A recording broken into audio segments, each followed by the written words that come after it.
Well, we're back again, Zanita. We're back with another record live. It's exciting to be here. Are you well? I'm well. I feel like it's been a crazy few weeks, but I am healthy and well. Yeah. How about you? Doing okay. A little sleep deprived with little kids in the house, but we're getting there. Hey, we're really excited about today's conversation. It is NAIDOC week. And we're very excited to have a yarn with Pastor Luke. So we'll bring him on and introduce him now. Pastor Luke Stuart is the ATSIM director for the South Queensland Conference. So for the Seventh-day Adventist Church in the southeast sort of Queensland region, Pastor Luke looks after the ATSIM work. But some people may not know what ATSIM stands for. Some people may not know what NAIDOC stands for. So it's a great idea probably to define some of those terms as we're introducing you, Pastor Luke. Can you just tell us what ATSIM is, what it does, and what your role is? Yeah, thank you. Thanks for the questions and for the opportunity to be here together. So ATSIM is an acronym for Aboriginal and Torres Strait Islander Ministries. And so what that stands for is a ministry that's been dedicated to minister to First Nations people of Australia in the various scopes that ministry plays into. So and what's interesting too, Jared, about ATSIM is that although its name identifies that we minister to First Nations people, ATSIM is also very important to the non-Indigenous landscape as well. And we also provide some understanding, education, and cultural awareness to a non-Indigenous environment about the importance of understanding holistically what ATSIM and what Aboriginal and Torres Strait Islander culture and environment is basically all about. So yeah, it does. Our core focus is First Nation people and contextualizing the gospel to be able to be delivered to in that context. So that's a bit of a nutshell as to what ATSIM stands for. It's been around for 40 years, Jared. That's for 40 years. So it might be new to some people in some aspects, but to the ministry to First Nations people, it's certainly been here for some time. And it'd probably be remiss of us not to get yourself to introduce yourself as well, because you're you have Indigenous heritage, and that I understand is a very important part of identity among Aboriginal Torres Strait Islander peoples, is introducing where you're from and who your people are. So please share that with us as well as we start this conversation. Yeah, absolutely. Just before we do that, just like to acknowledge that I'm on Yagara country. And I know we're in different parts of Australia here, but where I'm coming to you from is the Yagara nation, and just like to acknowledge the Yagara people where we are. But for myself, so I'm mixed cultural. So on my father's side, his people are the Wiradjuri people. Now they come from central New South Wales. My grandmother was born in Condobolin on the Condobolin Aboriginal Mission. Her mother was taken off the Murray River, and we don't know where on the Murray River. It was a time when the Protection Board was set up, and they deemed it safer for First Nations people to be living in protection boards rather than living in their own idea of country and settlements. So was taken from her country and then put into Condobolin, and my nan was born on the Aboriginal mission of Condobolin. So on my father's side, I identify myself as a descendant of the Wiradjuri people. Now on my mother's side, my mother's father was a New Zealand man. He was a Māori man, and so I identify as the heritage of the Ngāpuhi people, which is far north New Zealand, in a place called Dargaville. So mixed cultural makeup of myself, but very, very happy to be having that mixed understanding, because it allows me to really speak into the cultural aspect of ministering to our First Nations people, definitely of Australia. So it's let me get this straight, the Wiradjuri people and the Ngāpuhi people. You got it. Good on you. Yep. Awesome. I wish we still had these identifications. It's a bit more exciting. We are also talking about NAIDOC today. Can you tell us the difference between ATSIM and NAIDOC, and also what NAIDOC stands for? Yeah, so ATSIM is a church-run, organized ministry that is run by the Seventh-day Adventist Church for not just for Seventh-day Adventist members, but for First Nations people in general all around Australia. So it's an Adventist run ministry. NAIDOC is what NAIDOC stands for really is National Aboriginal Day Observance, or National Aboriginal and Islands Day Observance. So that's what the acronym of NAIDOC stands for. And I've got a little bit of history here for us. It's interesting to learn that major Aboriginal organizations, state and federal governments, even several church groups supported the formation of NAIDOC all the way back in 1957. Many years before Indigenous people would protest about equal rights on January 22, before Australia Day every year. But in 1955, the date was moved to the first week in July to show that NAIDOC was more than just a protest, that it was a celebration. It's a time to acknowledge the achievements of the world's most resilient people group. And what's interesting is that in 1991, the name changed to include the I for the Torres Strait Islanders. Before that, it was National Aboriginal Day observance. But in 1991, the name changed to include Torres Strait Islanders in the acronym of NAIDOC. So a little bit of history there. NAIDOC too isn't new to Australia. It's been around since 1957. So it's certainly worth appreciating the time that it's qualified itself. Yeah. And so, Luke, Pastor Luke, what sort of things happen in NAIDOC? As you said, it's now a week celebration. What kind of things are organizations doing? What kind of things can churches do to get involved or to understand what's happening around NAIDOC? What's the purpose of it? Yeah, good. And as we shared, is that it's an observance day, and so week actually is turning to the first week now. And so what happens there is that you'll probably see a lot of posters up in your shopping center or at doctor's surgery and wherever you kind of commute and travel around. And it's an idea to bring an awareness as to what is First Nation culture all about. There's a history in Australia, which it's got a wound. There are some good things. There's some terrible things that have happened in the history, in the First Nations history of Australia. NAIDOC Week is all about expressing who the most resilient group of people are, basically on the earth, who have gone through so much oppression and so much hardship, but still come and extend the hand of friendship and love to multiculturalism. And so what people can do in NAIDOC is go and explore what your area is doing for NAIDOC. So some areas you can look is on your local council website. What is my area doing for NAIDOC? Where are the celebrations doing for NAIDOC? Are non-Indigenous people welcome to NAIDOC celebrations? Absolutely. The more non-Indigenous people that attend these celebrations, the more inclusiveness we have, and the more identity that we are actually one group, we're one people together.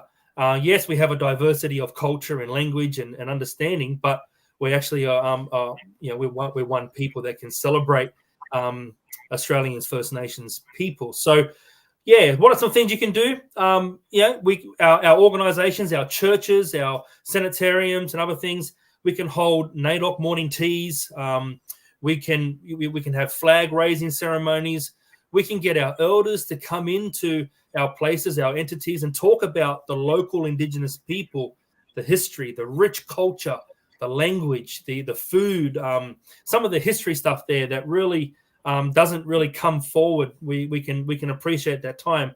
So there's many things, and we can see that Australia now is really growing more and more into the appreciation of celebrating NAIDOC. And it's not just put for First Nations people, it's put out in public so that many people can come along and appreciate what NAIDOC is. Yeah, it's some good practical advice to think about what's happening in our areas, because there is, like, when NAIDOC comes, you do see posters everywhere and stuff is happening. So there's opportunities to get involved. This year, there's actually themes when it comes to NAIDOC. So this year, the theme is for our elders, I believe. And something I see a lot, at least in my generation, is because we're so well informed and so educated and independent. We don't really see what our elders have to have as very important. I think we kind of have ourselves on a pedestal a bit. In your culture, they are still given such like high respect and value. Can you speak to us about like why elders are so important and why this is kind of the theme for this year? Yeah. And look, we're so excited about the theme when it was chosen for our elders, and what a group of people that, you know, that deserve that platform. Look, many non-Indigenous communities today, they have a survival of the fittest attitude. And it's a matter of, we need to pay our mortgage, we need to keep our kids in school, keep the job, food on the table, roof over our heads. And there's not a lot of time to sit down and appreciate the elders that have, if they hadn't done or carried the workload that they had done, we wouldn't have what we have today. And so our First Nation elders have endured challenges, many times of challenges and injustice, separation, dispossession of language, culture, and land. Yet our elders are among some of the voices of reconciliation, forgiveness, and want to celebrate a shared future of Australians together. So why is it so important for First Nation culture to acknowledge our elders? The First Nation culture has different values as to how we see elders, parents, children, uncles and aunties. For many generations, our knowledge has been passed down through our elders. Our elders have been the ones that have grabbed onto that. And here's something interesting, is that knowledge has been passed down orally through First Nation history. So there's no parchments and written down tablets or anything like that. It's all been passed down orally. A lot of that through song, through dances, through hunting techniques, and various other ways. But having the opportunity to sit down with these knowledge holders, storehouses, libraries, and understand what's so important about our culture, that maybe this fast-paced society, that we don't get time to sit down and appreciate. And so our elders are our books of knowledge. It's one thing to sit down and learn about your culture from books. And if that's possible for some people, well, that's an avenue they have to learn and to learn their identity. But you will never beat sitting down at the feet of your elders, listening to the stories, hearing the emotion, feeling the passion when you sit down and listen to your elders share stories of how things were, how things can be, and how things should be, and how we had that opportunity to continue to push forward our elders' legacy, or legacies in the case of our elders. So very good topic. And for Aboriginal culture and Torres Strait Islander culture, elders are seen as the ones who have taken our identity from the past and contextualized it into surviving now and in the future. So yeah, I think it's a wonderful tribute that NAIDOC has put this theme for our elders.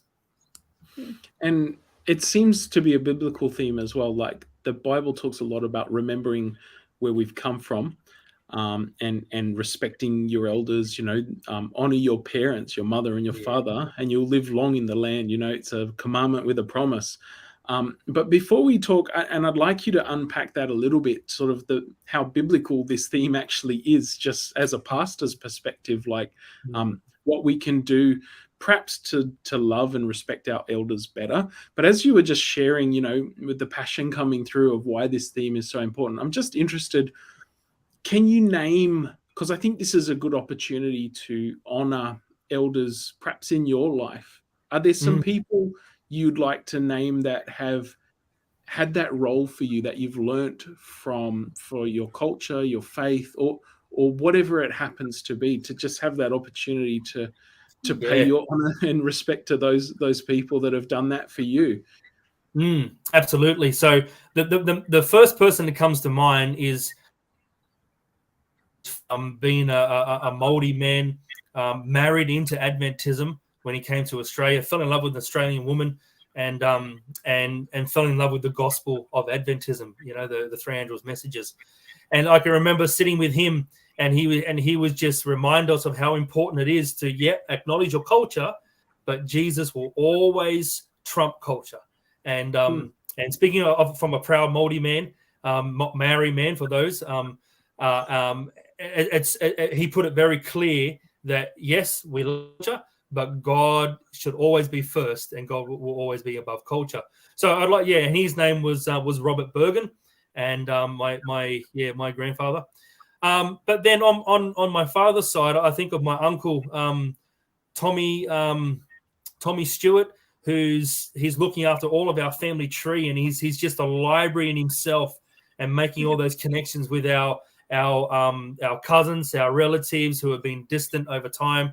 And he's holding the oracles of our family, if we could say that.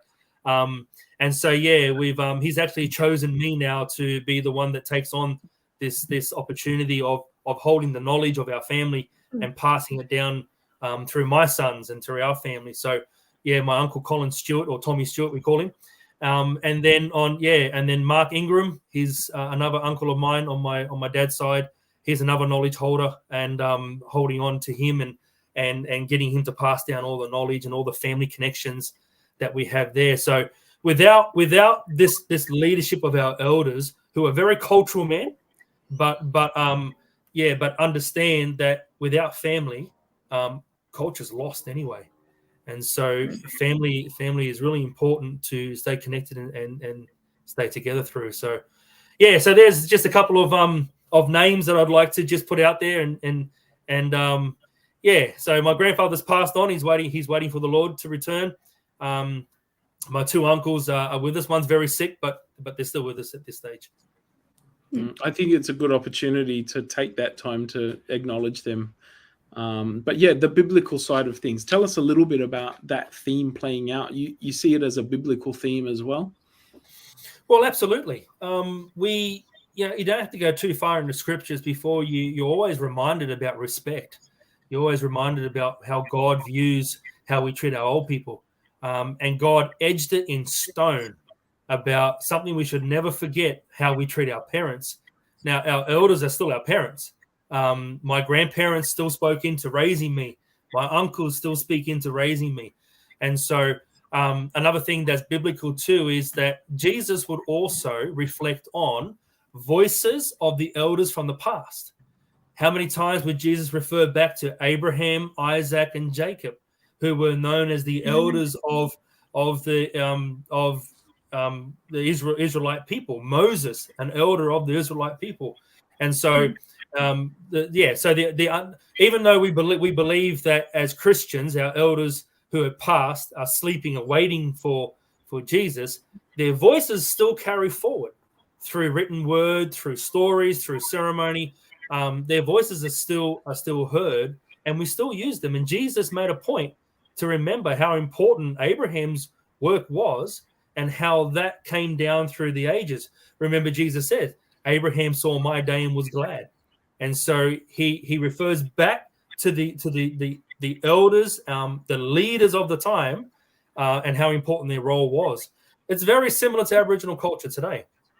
Is that as a Christian Aboriginal man, I believe that our elders hold such an important role. Yes, a lot of our elders are asleep and waiting for that day, but their instructions, their knowledge, their integrity, their protection for us has been passed down, and that's what's kept alive. And we've got to respect the work that they've done, just as we would never show disrespect to our grandparents. Never. I mean, you would never think of that. And so we got to also remember that that's the context of the greater society of all of our cultures, that there's everyone's a grandparent somewhere to someone, and there's a respect there. So Congratulations, first of all, for becoming the bearer of knowledge for your family. I'm not too sure how heavy this is going to be, how much weight I'm going to bear, but anyway, I'm there. I'm wondering, I guess, with this new role of yours, if your children and future generations are excited about this, because I think it's one thing to say, like, honor your elders and honor your parents. And it sounds really easy, but like practically, what does that look like? How are you kind of like maintaining that value that has been carried on for all these years to the future generations, I guess? Yeah, that's a good question. And look, first, I guess we need to understand, me being an Indigenous man, I was brought up in an urban Aboriginal community, Aboriginal society. So you got remote, you got rural, you got urban. And so the more remote you get, the more traditional values you have and the more connected to culture you have. So I wasn't brought up on my Wiradjuri country. I was brought up in Western Sydney, which is Darug country.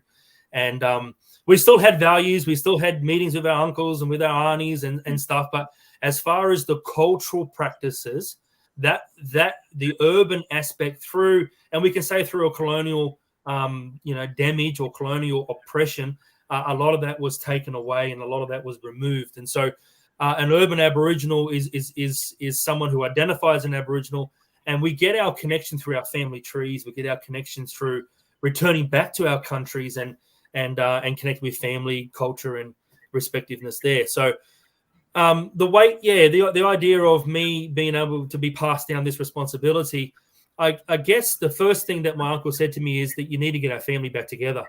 And so one of the loads that I've been given there is continue to work on the family tree, get the family back together, and then explore the various different cultural avenues we could take down from that aspect. So through time, we all grow. We all, some families have gripes, and some families have grudges, and some families can get over them, and some can't.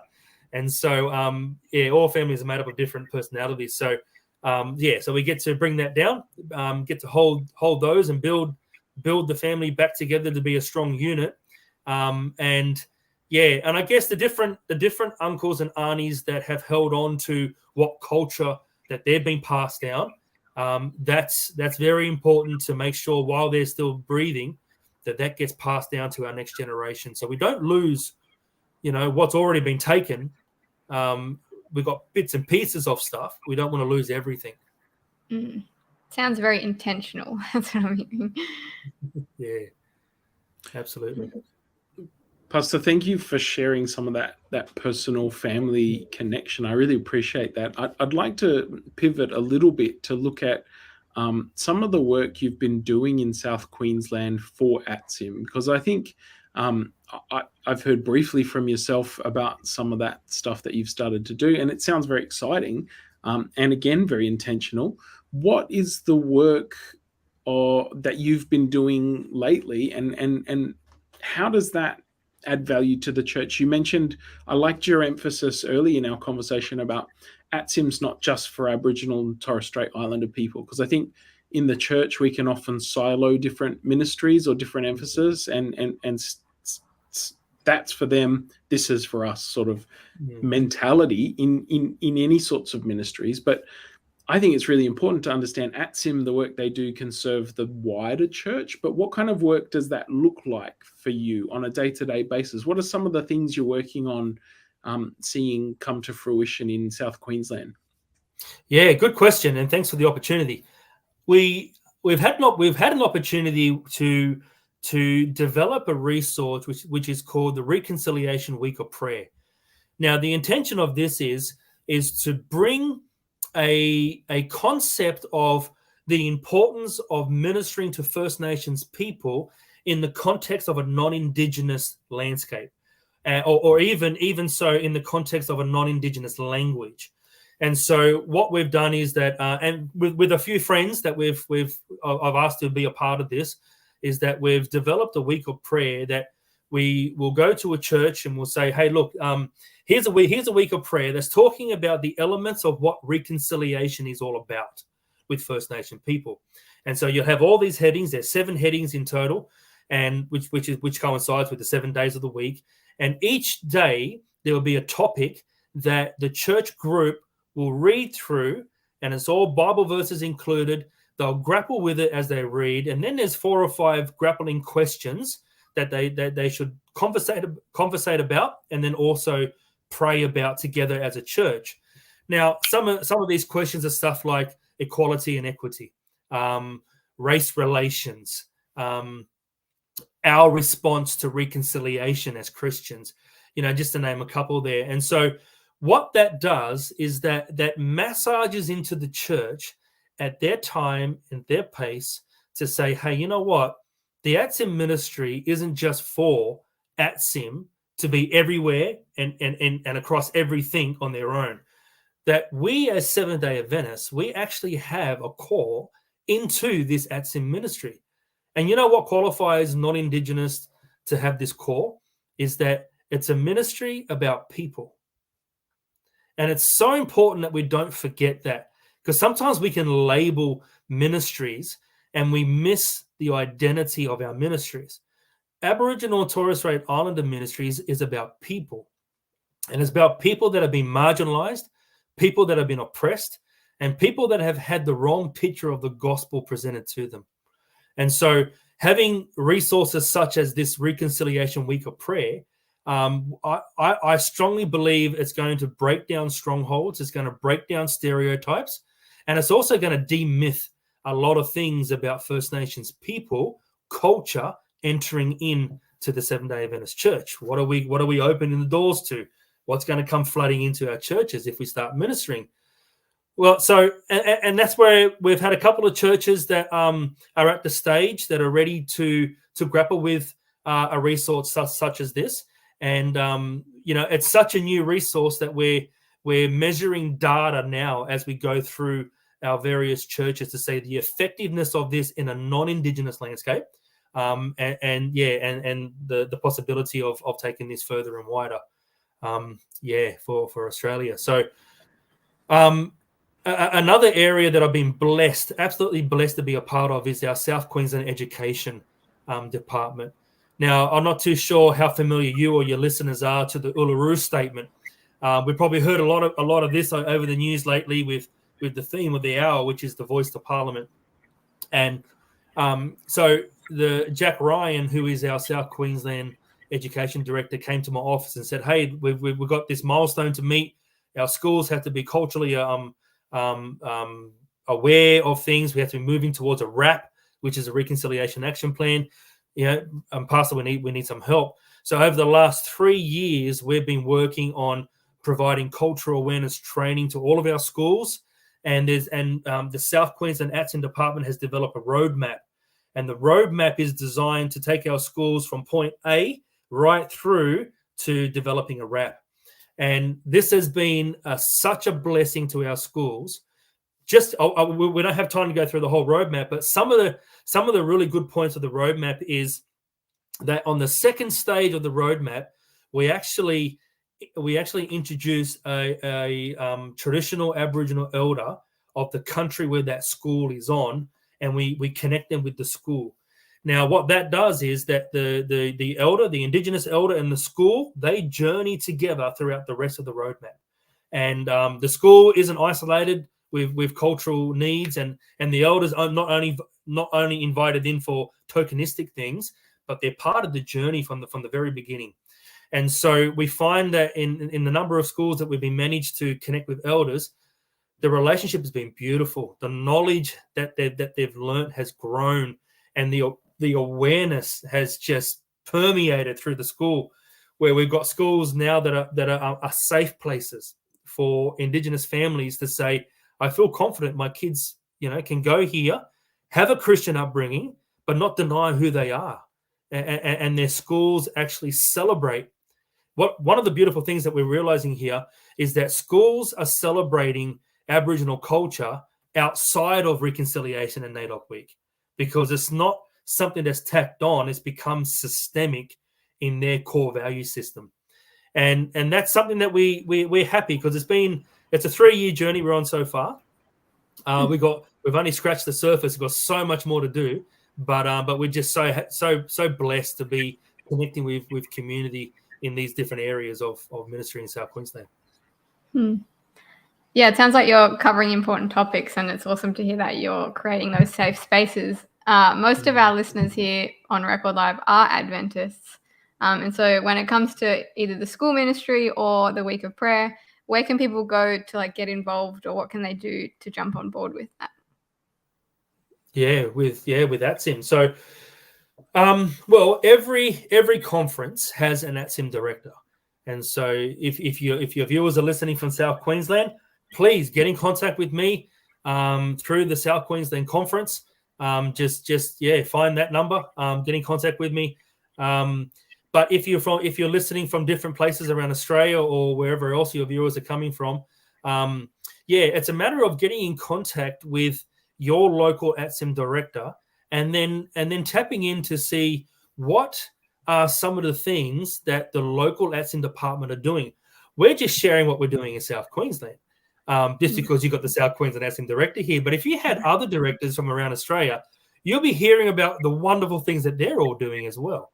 And so it's a wonderful opportunity to, first of all, get in contact with your ATSIM director and say, hey, I'm interested to get involved.